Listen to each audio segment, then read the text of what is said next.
Hello बच्चों। तो आज आपके लिए छोटा सा लेक्चर मॉलिक्यूल पर। तो हम चूँकि बहुत से बच्चे जो है मॉलिक्यूल में कंफ्यूज होते हैं। बहुत छोटी सी बात है जो आप लोग 9th-10th में पढ़े होंगे, लेकिन छोटा सा लेक्चर है ताकि आपको कभी भी कंफ्यूजन हो तो इस चीज़ को आप समझ सकें। मॉलिक्यूल किसे कहते हैं देखते हैं।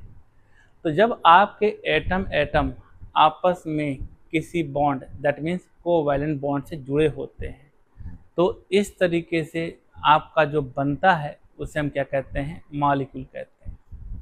फॉर एग्जांपल, ये आपका हाइड्रोजन है और यहाँ हाइड्रोजन है। ये आपस में हाइड्रोजन एटम है, ये आपस में जुड़े और ये H2 मॉलिक्यूल बना लिए। ऑक्सीजन और ऑक्सीजन एटम आपस में जुड़े तो ये O2 मॉलिक्यूल बना लिए। नाइट्रोजन और नाइट्रोजन एटम आपस में जुड़े तो नाइट्रोजन मॉलिक्यूल बना लिए।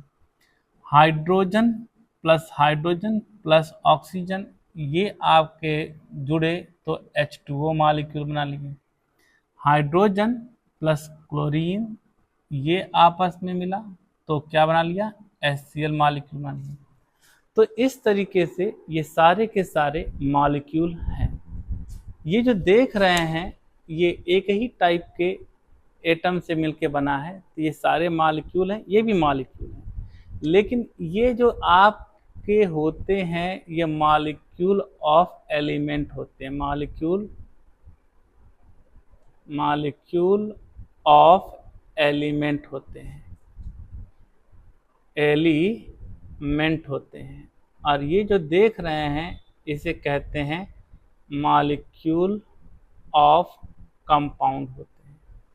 यानी ये दोनों के दोनों जो है, लेकिन आप इसे कंपाउंड नहीं बोल सकते हैं। ये मॉलिक्यूल तो हैं लेकिन कंपाउंड नहीं बोल सकते हैं। ये मॉलिक्यूल किसके हैं, एलिमेंट के हैं। क्यों? क्योंकि एक ही टाइप के एटम से बने होते हैं। और ये आपके मॉलिक्यूल ऑफ कंपाउंड हैं जो आपके अलग अलग एलिमेंट से बने होते हैं। तो इस तरीके से आपने समझा कि ये मॉलिक्यूल हो गए। तो मॉलिक्यूल को डिफाइन कैसे करेंगे, तो आप ये कह सकते हैं कि किसी भी एलिमेंट या कंपाउंड का स्मॉलेस्ट पार्टिकल, किसी भी एलिमेंट या कंपाउंड का स्मॉलेस्ट पार्टिकल जो फ्री स्टेट में रह तो सकता है बट केमिकल रिएक्शन में पार्टिसिपेट नहीं कर सकता। फ्री स्टेट में रहने का मतलब है कि जो आपका H2O जो है, O2 N2, ये नेचर में इसी फॉर्म में एग्जिस्ट होते हैं। H2O आपको पता है वाटर H2O के फॉर्म में एग्जिस्ट होता है, HCl इस तरीके से। तो ये जो है इनका एग्जिस्टेंस मॉलिक्यूल के फॉर्म में इस नेचर में है। ठीक है। तो यहाँ पर आप देख रहे हैं कि ये आपके मॉलिक्यूल हो गए। तो ये कह सकते हैं कि भाई मॉलिक्यूल जो होते हैं वो फ्री स्टेट में तो रह सकते हैं बट केमिकल रिएक्शन में पार्टिसिपेट नहीं कर सकते। अगर आप जब तक इनके बीच से जो बॉन्ड नहीं टूटेगा तब तक ये किसी से रिएक्ट नहीं कर सकते। दैट मीन्स जब भी आपका रिएक्ट करना होगा तो उसे एटम के फॉर्म में आना पड़ेगा। तो यहाँ पर आप जो देख रहे हैं, तो जब आपका H2 मॉलिक्यूल है तो ये फ्री स्टेट में तो रह सकता है लेकिन केमिकल रिएक्शन में पार्टिसिपेट नहीं कर सकता है। ये आपके मॉलिक्यूल के डिफिनीशन हो गई। मॉलिक्यूल जो है आपके दो तरीके के होते हैं। मॉलिक्यूल आपके दो तरीके के होते हैं, जब देख लेते हैं। ये रहा मॉलिक्यूल। मॉलिक्यूल आपके टू टाइप के होते हैं। एक होते हैं आपके molecule of element, molecule of element, element और इसे हम होमो एटॉमिक मॉलिक्यूल भी कहते हैं। ठीक है, इसको हम क्या कह सकते हैं, होमो एटॉमिक मॉलिक्यूल भी कहते हैं। इसे होमो एटॉमिक मॉलिक्यूल क्यों कहते हैं? होमो मतलब होता है बेटा सेम, यानी एक ही टाइप के एटम जब आपस में कंबाइन करते हैं तो इसका मतलब है होमो एटॉमिक, या होमोन्यूक्लियर मॉलिक्यूल भी कह सकते हैं। ठीक है, क्योंकि दोनों एटम के जो न्यूक्लियर होते हैं वो सेम होते हैं। एक होता है आपका molecule of compound, molecule of compound कहते हैं, ये आपका कंपाउंड, जिसे आप क्या कहते हैं, हेट्रो एटॉमिक मॉलिक्यूल या हेट्रोन्यूक्लियर मॉलिक्यूल भी कहते हैं। ठीक, आपके हम इसे मॉलिक्यूल ऑफ एलिमेंट या होमो एटॉमिक मॉलिक्यूल के एग्जाम्पल को अगर मैं देखूं तो ये आपका H2 हो सकता है, O2 हो सकता है, N2 हो सकता है, O3 हो सकता है, P4 हो सकता है, S8 हो सकता है, ETC हमने यहाँ पे लिख दिया।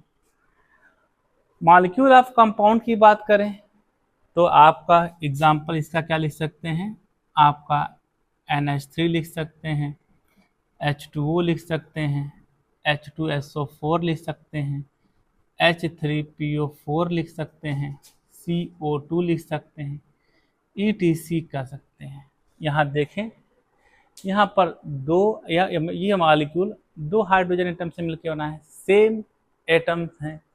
ऑक्सीजन भी आपके दो ऑक्सीजन एटम से, ये O2 जो है दो ऑक्सीजन एटम से मिलकर बना है। आपका नाइट्रोजन दो नाइट्रोजन एटम से मिलकर बना है। तीन ऑक्सीजन एटम आपस में मिलते हैं तो ओजोन बनता है, ये ओजोन कहलाता है O3। ये आपका P4 फास्फोरस है, यानी चार फास्फोरस के एटम आपस में कंबाइन करते हैं और ये बनता है phosphorus atom, phosphorus molecule. Sulphur के 8 एटम आपस में जुड़ते हैं तो ये आपके बनाते हैं क्या, S8 बनाते हैं।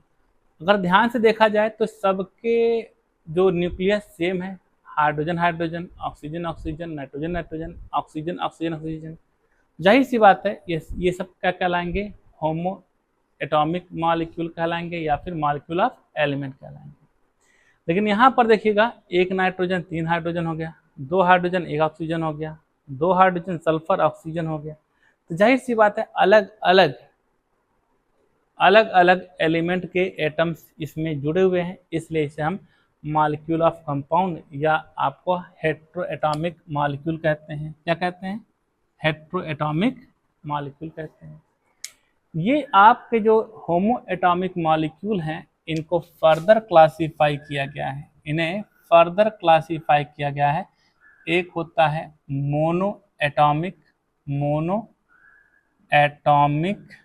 मॉलिक्यूल होता है, एक होता है आपका डाई एटॉमिक मॉलिक्यूल होता है, और एक होता है आपका ट्राई एटॉमिक मॉलिक्यूल होता है, और एक होता है आपका पॉली एटॉमिक मॉलिक्यूल होते हैं। हम सबसे पहले मोनो एटॉमिक मॉलिक्यूल का जो है एग्जाम्पल दे देते हैं, यानी ऐसे मॉलिक्यूल जो केवल एक एटम से बना होगा, केवल सिंगल एटम से। अब आप सोचेंगे कि सिंगल एटम वो भी मॉलिक्यूल के फॉर्म में, वो तो एटम कहलाएगा। नहीं, कुछ एटम ऐसे होते हैं जो नेचर में फ्रीली एग्जिस्ट करते हैं, जिसे किसी से बॉन्ड बनाने की जरूरत नहीं है, और वो एटम मॉलिक्यूल की तरह बिहेव करते हैं, यानी वो फ्रीली एग्जिस्ट करते हैं। तो उन्हें हम क्या कहते हैं, मोनो एटॉमिक मॉलिक्यूल कहते हैं। और उसका एग्जांपल है इनर्ट गैस। इनर्ट गैस बोले तो आपका helium, neon, argon, krypton, radon, xenon, और फिर उसके बाद रेडॉन लिख लेते हैं। ये आपके इसके एग्जाम्पल हो गए। ये नेचर में इसी तरीके से एग्जिस्ट करते हैं, मतलब HENEAR।